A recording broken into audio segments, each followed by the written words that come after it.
नमस्कार, दिन भर की बड़ी खबरों में आपका स्वागत है। मैं हूं आपके साथ आंचल। आज इस बुलेटिन में बात होगी एनडीए में पड़ी फूट की, राहुल के वायनाड दौरे की।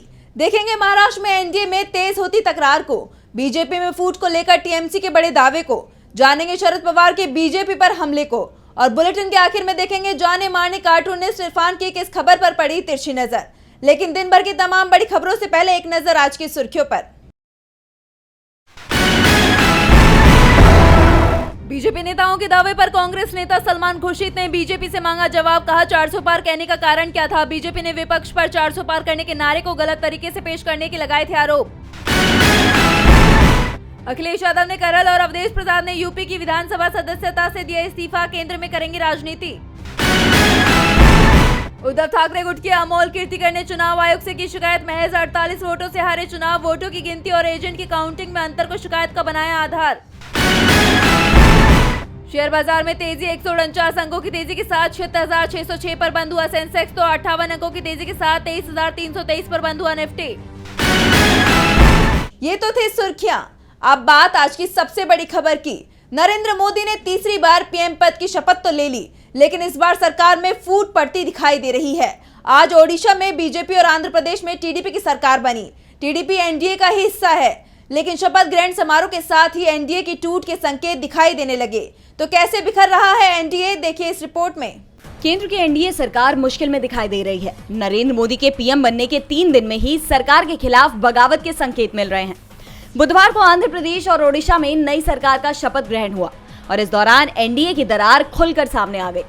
आंध्र प्रदेश में चंद्रबाबू नायडू के शपथ ग्रहण से नीतीश कुमार ने दूरी बना ली। दावा किया जा रहा है कि नीतीश कुमार केंद्र में 2 मंत्री पद मिलने से नाराज हैं। साथ ही मंत्रालयों को लेकर भी उनकी नाराजगी बनी हुई है और इसीलिए वो ना तो चंद्रबाबू नायडू के शपथ ग्रहण समारोह में गए और ना ही मोहन मांझी के शपथ ग्रहण समारोह में। दावा किया जा रहा है कि नीतीश कुमार पीएम मोदी के साथ मंच साझा करने को भी तैयार नहीं है, जिस कारण से उन्होंने इन कार्यक्रमों से दूरी बना ली है। इसके साथ ही एनसीपी चीफ अजित पवार भी शपथ ग्रहण कार्यक्रम में नहीं पहुंचे। अजित पवार की नाराजगी की खबरें भी आ रही हैं और इसका असर शपथ ग्रहण कार्यक्रम में दिखाई दिया। वैसे चंद्रबाबू नायडू ने भी बीजेपी को सबक सिखा दिया है।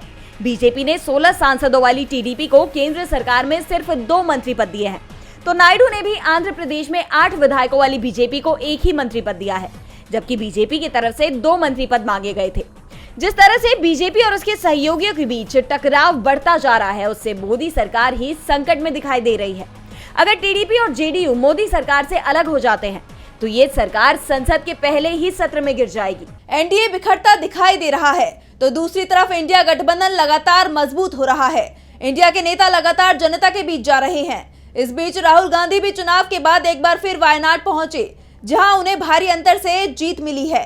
इस दौरान उन्होंने मोदी सरकार पर हमला बोला। तो क्या कुछ कहा राहुल गांधी ने, देखिए इस रिपोर्ट में। लोकसभा चुनाव के नतीजों के बाद राहुल गांधी पहली बार केरल के दौरे पर हैं। राहुल ने जीत के बाद उत्तरी केरल में एक रोड शो किया। राहुल के रोड शो में शामिल होने के लिए हजारों की संख्या में यूडीएफ के कार्यकर्ता और समर्थक एकत्रित हुए, जिसके बाद उन्होंने मलप्पुरम और वायनाड में जनसभा को संबोधित किया। राहुल ने वायनाड के सभी मतदाताओं को धन्यवाद दिया। इस दौरान राहुल ने कहा, वायनाड सीट छोड़ू या रायबरेली, ये मेरे लिए धर्म संकट है। मोदी की तरह मुझे भगवान से गाइडेंस नहीं मिल रहा है। मैं साधारण मनुष्य हूँ। वायनाड या रायबरेली का फैसला मुझे खुद ही करना होगा। मेरे लिए देश की गरीब जनता ही मेरी भगवान है। राहुल ने बीजेपी पर निशाना साधते हुए कहा, केरल और उत्तर प्रदेश के लोगों ने पीएम मोदी को बताया है कि संविधान हमारी आवाज है और वो इसको छू नहीं सकते हैं। देश की जनता ने पीएम को बताया कि वो तानाशाही नहीं कर सकते हैं।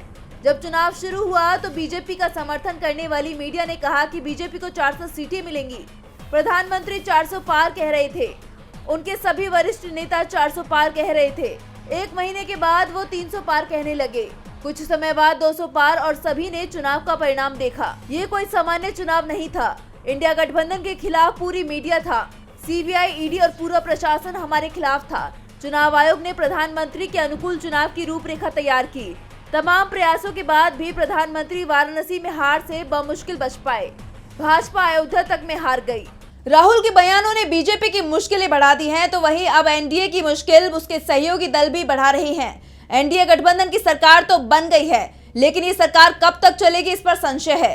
गठबंधन के बिखरने की खबरें तूल पकड़ती जा रही हैं। महाराष्ट्र से एनडीए में टूट की खबरें सामने आई हैं। इस बीच आरएसएस से जुड़ी ऑर्गेनाइजर पत्रिका में संघ के बयान ने राजनीति की दुनिया में खलबली मचा दी है। देखिए ये रिपोर्ट। अभी तक एनडीए के बिखरने की चर्चाएं चल रही थी, लेकिन अब आरएसएस ने इस पर मुहर भी लगा दी है। महाराष्ट्र में जहां शिंदे गुट की शिवसेना से लेकर एनसीपी अजित गुट तक बीजेपी से अपनी नाराजगी का इजहार कर रहे हैं, तो वहीं आरएसएस से जुड़ी पत्रिका ऑर्गेनाइजर में छपे लेख ने इस चिंगारी को हवा दे दिया है। पत्रिका में दावा किया गया है कि महाराष्ट्र में अजित गुट के साथ गठबंधन करके बीजेपी को नुकसान हुआ है। संघ के स्वयंसेवक रतन शारदा ने सवाल उठाते हुए लिखा कि जब बीजेपी और शिंदे गुट शिवसेना के पास पर्याप्त बहुमत है तो अजित का साथ क्यों लिया। संघ के इस बयान ने सियासी पारा हाई कर दिया है। कैबिनेट में मंत्री पद को लेकर अजित पवार पहले से ही नाराज हैं और इस नाराजगी के चलते उनकी पार्टी से कोई भी नेता पीएम के शपथ ग्रहण में शामिल नहीं हुआ और अब संघ ने ये दूरियां और बढ़ा दी हैं। ऐसे में सबकी नजरें इस पर टिकी हुई हैं कि इस पर बीजेपी क्या प्रतिक्रिया देती है। क्या महाराष्ट्र में टूट जाएगा एनडीए? क्योंकि मुख्यमंत्री एकनाथ शिंदे भी बीजेपी के खिलाफ जमकर बयान देते हुए नजर आ रहे हैं। कैबिनेट में मंत्री पद को लेकर उनकी नाराजगी उनके बयानों में साफ साफ दिखाई दे रही है। महायुति गठबंधन के दोनों ही प्रमुख घटक दलों ने बीजेपी पर एनडीए के अन्य घटक दलों के प्रति पक्षपातपूर्ण रवैया अपनाने का आरोप लगाया है। शिंदे ने चुनाव में बीजेपी को मिली हार पर कहा कि 400 पार के नारे से पार्टी को चुनाव में नुकसान हुआ, जिसका खामियाजा उन्हें महाराष्ट्र में भी भुगतना पड़ा। शिंदे ने पीएम मोदी के दिए नारे पर ही सवाल खड़े कर दिए हैं, जिसके बाद अब एनडीए बड़े संकट में दिखाई दे रहा है। आरएसएस के बयान से एनडीए कमजोर पड़ता दिखाई दे रहा है, तो विपक्ष भी एनडीए पर लगातार हमलावर है। विपक्ष का दावा है कि इस बार की बैसाखी सरकार ज्यादा दिन तक टिक नहीं पाएगी। इसे लेकर टीएमसी ने बड़ा दावा किया है। तो क्या दावा किया टीएमसी ने, देखिए इस रिपोर्ट में। भले ही पीएम मोदी ने तीसरी बार केंद्र में सरकार बना ली हो, लेकिन इस बार की सरकार बीजेपी की सरकार नहीं बल्कि एनडीए की सरकार है और सरकार में शामिल कोई भी बड़ी पार्टी एनडीए से अलग हुई तो ये सरकार कभी भी गिर सकती है। ऐसे में जहां अभी पीएम मोदी नीतीश और चंद्रबाबू नायडू को लेकर डरे रहते हैं, तो वहीं अब पश्चिम बंगाल में भी बीजेपी को अलर्ट रहने की जरूरत है। दरअसल टीएमसी सांसद साकेत गोखले ने बड़ा दावा किया है कि बीजेपी के 3 सांसद टीएमसी के संपर्क में हैं और लोकसभा में जल्द ही बीजेपी की ताकत घटकर 237 ही रह जाएगी, जबकि इंडिया गठबंधन के सांसदों की संख्या बढ़कर 240 हो जाएगी। ऐसे में एनडीए की सरकार एक और संकट में फंसती हुई दिख रही है, क्योंकि इस बार लोकसभा चुनावों में पश्चिम बंगाल में बीजेपी की सीटें 18 से घटकर 12 रह गई हैं, जबकि टीएमसी की सीटों की संख्या 22 से बढ़कर 29 हो गई है। बताते चले कि लोकसभा चुनाव 2024 में बीजेपी को 240 सीटों पर ही जीत मिली है। फिलहाल टीडीपी और जेडीयू जैसे कई दलों के साथ मिलकर केंद्र में गठबंधन की सरकार चल रही है। एक तरफ टीएमसी के दावे ने बीजेपी के होश उड़ा दिए हैं, तो दूसरी तरफ शरद पवार बीजेपी के होश उड़ाए हुए हैं। लोकसभा चुनाव में पीएम मोदी को यूपी में लगे करारे झटके को लेकर शरद पवार ने तंज कसा है, जिसके बाद से बीजेपी मुश्किल में नजर आ रही है। तो क्या कुछ कहा शरद पवार ने, देखिए रिपोर्ट। पिछले 10 साल से भारत की सत्ता पर काबिज बीजेपी सरकार के घमंड को 2024 के लोकसभा चुनावों में अयोध्या की जनता ने ही तोड़ दिया, ये कहना है एनसीपी नेता शरद पवार का। शरद पवार ने कहा कि बीजेपी ने पिछली बार 300 से अधिक सीटें जीती थी, पर इस बार उन्हें 240 सीट ही मिली है और इस बार बीजेपी को बहुमत भी नहीं मिल पाया। बीजेपी को सबसे बड़ा झटका तो उत्तर प्रदेश से लगा है, वहाँ के लोगों ने चुनाव में अलग फैसला किया है। इसी के साथ पवार ने आगे कहा कि मुझे उम्मीद थी कि इस बार राम मंदिर एक बड़ा चुनावी एजेंडा होगा, सत्तारूढ़ दल को अधिक वोट मिलेंगे, लेकिन हमारे देश के लोग काफी समझदार हैं। उन्हें लगा कि मंदिर के नाम पर वोट मांगे जा रहे हैं, तो उन्होंने पार्टी को सबक सिखा दिया और उन्हें हार का सामना करना पड़ा। बता दें कि अयोध्या फैजाबाद लोकसभा सीट के अंतर्गत आता है। यहाँ से बीजेपी उम्मीदवार और 2 बार के सांसद लल्लू सिंह को सपा के अवधेश प्रसाद ने 54,567 वोटों से मात दी। शरद पवार यही नहीं रुके, उन्होंने आगे कहा कि बीजेपी ने मंदिर के नाम पर वोट मांगा, हम इससे डरे हुए थे, लेकिन अयोध्या के लोगों ने दिखा दिया कि मंदिर की राजनीति को कैसे ठीक किया जाता है। पिछले 10 साल में सत्ताधारी लोगों को घमंड हो गया था, लेकिन अयोध्या के लोगों ने उन्हें वापस जमीन पर ला दिया। बता दें कि इस बार बीजेपी को उत्तर प्रदेश से तगड़ा झटका लगा है। यूपी के 80 लोकसभा सीटों में से बीजेपी को केवल 33 सीट ही मिली है, जबकि 2014 में अकेले बीजेपी 71 व 2019 में 62 सीट जीत कर आई थी, जो दिखा रहा है कि इस बार यूपी की जनता ने परिवर्तन का मन बना लिया है।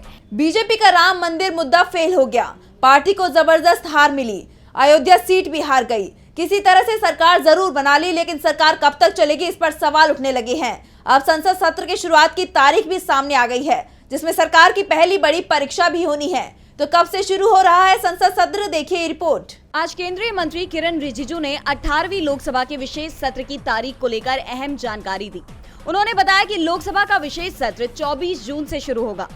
सत्र के दौरान पहले के 2 दिन यानी 24 और 25 जून को नवनिर्वाचित सांसदों का शपथ ग्रहण होने की उम्मीद है।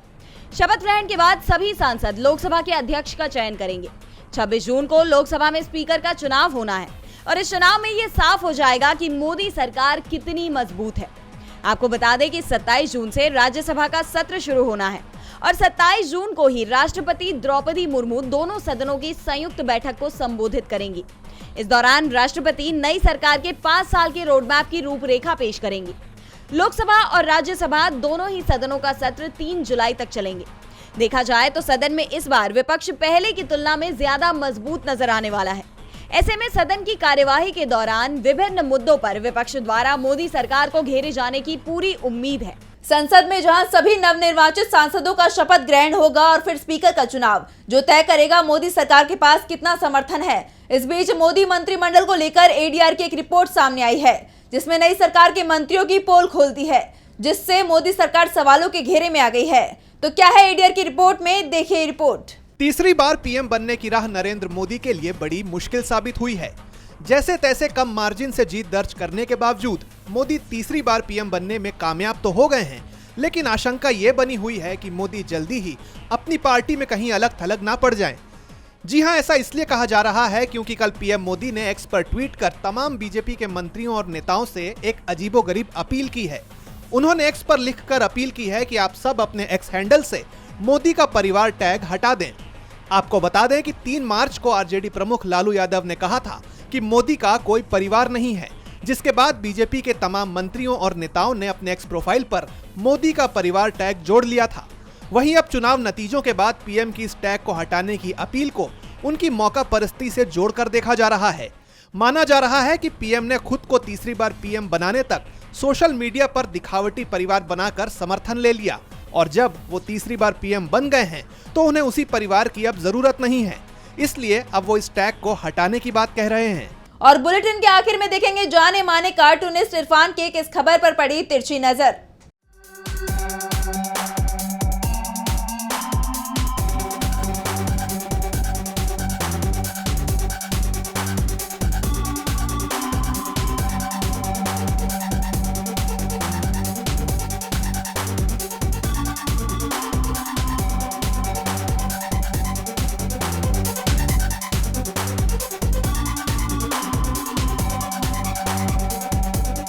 चंद्रबाबू नायडू और प्रधानमंत्री नरेंद्र मोदी के नाम में अब नए रिकॉर्ड्स जुड़ गए हैं। चंद्रबाबू नायडू ने 4थी बार मुख्यमंत्री पद की शपथ ली है, तो प्रधानमंत्री नरेंद्र मोदी ने तीसरी बार प्रधानमंत्री पद की शपथ ले ली है। और वही नीतीश कुमार जी तो जिस नाम से मशहूर हैं, उसके लिए भी वो रिकॉर्ड बना चुके हैं। अब देखना यह है कि उनकी अगली जो है रिकॉर्ड बनाने की कवायद कब होगी, क्योंकि देश उसका इंतजार कर रहा है।